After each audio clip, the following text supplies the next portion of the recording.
aqooneedkii ugu ballaarnaa ayaa wuxuu ka furmay gudaha magaalada Laascaanood. Tartan aqooneedkan oo ay soo qaban qaabisay dalladda waxbarashada Ilays iyagoo ay ka qayb qaadanayaan dugsiyada hoose ee Ilays. Tartan aqooneedkan ayaa dhanka dhaqaalaha waxaa ka taageeraysa shirkadda Somtel xafiiskeeda ku yaala gudaha magaalada Laascaanood. Tartankan oo socon doona muddo 3 cisho ayaa waxaa halkaasi ka hadlay qaar ka mid ah mas'uuliyiinta dalladda waxbarashada Ilays oo iyagu sheegay in ay wax weyn ka bedeli doonaan sanadaha soo socda waxbarashada deegaanadani. Ugu horeyn halkaasi waxaa ka hadlay Cumar Xaaji Xuseen waxaana ka mid ah hadaladiisa sida tan oo ilaa iyo dugsi hoose ilaa iyo dugsi dhexe isugu jira meel fiican bayna marayaan qaarkoodna hadda ay ka baxayaan oo secondary u gudbayaan sanadkan kuwii kalena waa ku daba jiraan markaan qiimeyn sameynay bulshada gobolka ku dhaqan waxaanu aragnay inay jiraan dad badan oo aan iska bixin karay fiigi oo arday aan nasiib u helin in waalidkii fiigi ka bixiyo xogaagii yaraa contribution-ka qaaraanka ardayda laga qaad jiray inuu ka bixiyo sida awgeed baan waxaanu sameynay iskuulka noocaasa si ardaygan wax iska bixin kari waayay isaga laftarkiisu uu u helo waxbarasho aan meesha looga tegin uma aasna inay dadka wax ka qaadato laakiin dalladda Ilays waxay u aasaasan tahay inay dadkeeda wax u qabato oo dadkeeda dhinaca aqoonta ka kordhiso insha Allah ta'ala ilaahay baan la kaashanaynaa ujeedooyinka iyaguna inay noo hirgeli doonaan annagoo ilaahay la kaashanayno dhanka wanaagsan u marayna baan rajaynaynaa iskuulka dalladda Ilays insha Allah ta'ala 5 sano soo socda hadduu ilaahay waxaan noo qorshaysan waxaan u diyaarinay program ah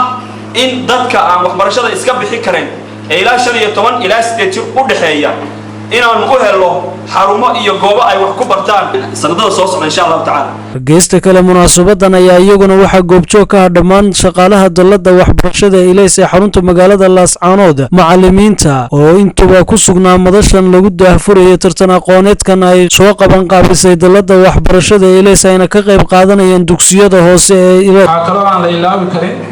oo aan jeclahay inaan mahad celino shirkadda isgaarsiinta Somtel shirkadaas oo gacan weyn ka geysatay qabanqaabada habsami socodka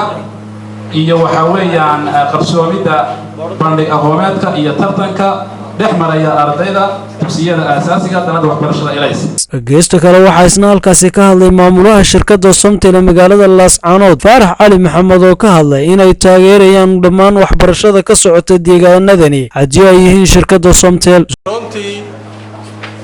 anigoo ku hadlaya magaca shirkadda Somtel waxa hadafkeedu yahay laba yool oo waaweyn bay leedahay ka koobaad waxa weeye Somtel waxa ka go'an inay inagu xidho oo ay la socodsiiso bulshada markasta technology-ga casriga iyo heerka uu marayo in aynan ka hadhin oo aynan noqonin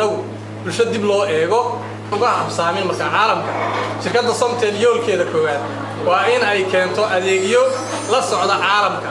oo mar walba la jaan qaada oo laga faa'iideysto dhinac walba in ay iyaduna doorka labaad ay qaadatay ay tahay social responsibility waxa la yiraahdo ama in ay mujtamaceed ka qayb qaadato wixii horumarkiisa caliinta ayay Somtel diyaar u tahay markasta in ay ka qayb qaadato adeegyada bulshada aan waalidkan nahay waanu aad iyo aad baan ugu mahadnaqaynaa